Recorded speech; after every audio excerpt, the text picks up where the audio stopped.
A smiling, well-dressed man shakes hands with a stranger over a fancy-looking document, and behind them stands the Brooklyn Bridge. With that handshake, he has just sold the entire bridge to a man who will never own a single bolt of it. And here is the incredible part. He would do it again in a few days, and again the week after that. This is the story of a man who sold the same bridge over and over to strangers who lined up to be fooled. His name was George C. Parker.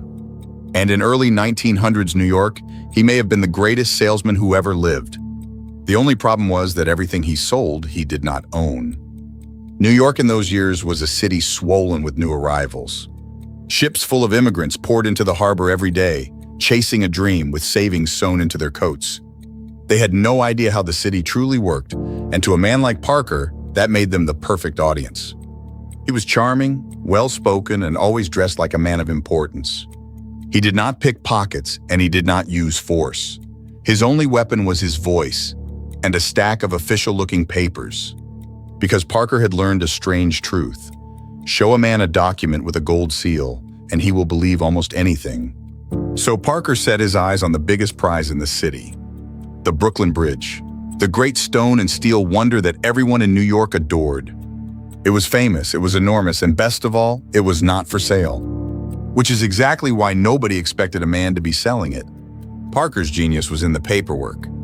He forged deeds of ownership, elaborate documents with fine print and a heavy gold seal. The deed looked official enough to fool almost anyone who had never seen a real one. Then he would find his mark, usually a newcomer standing near the bridge full of wonder.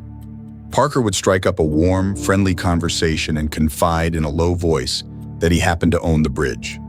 And that sadly, the upkeep was simply becoming too much for him to manage alone. Then came the hook. A man who owned the bridge could charge a toll on every soul who crossed it. Imagine it, he would say. Thousands of people every day, each one paying you. The buyer could already see the money rolling in. Parker would produce the forged deed, unrolling it with great ceremony, the gold seal catching the light. The price, he would say, was a bargain for a landmark this grand. Money changed hands, the deed was signed over with a flourish, and another proud new owner walked away. By the time the truth arrived, Parker was long gone, already looking for the next buyer. And here's what turned a simple con into a legend. Parker did not sell the bridge once, he sold it again and again. As the story is told, he sold the Brooklyn Bridge as often as twice a week. Different buyers, different corners of the city, the same magnificent lie. Some of his buyers took their new ownership very seriously indeed. As the story goes, more than one of them tried to set up toll booths on the bridge.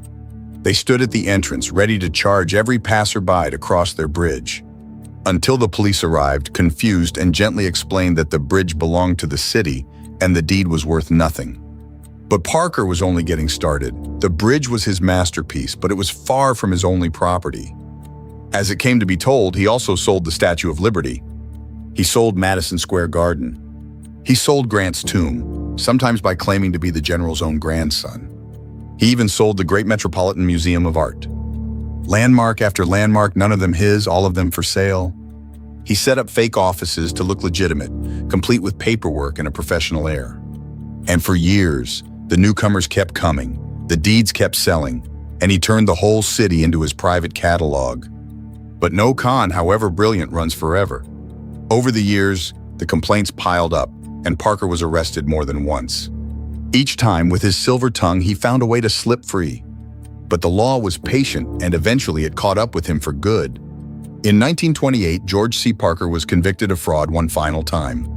It was his third conviction, and this time there would be no talking his way out.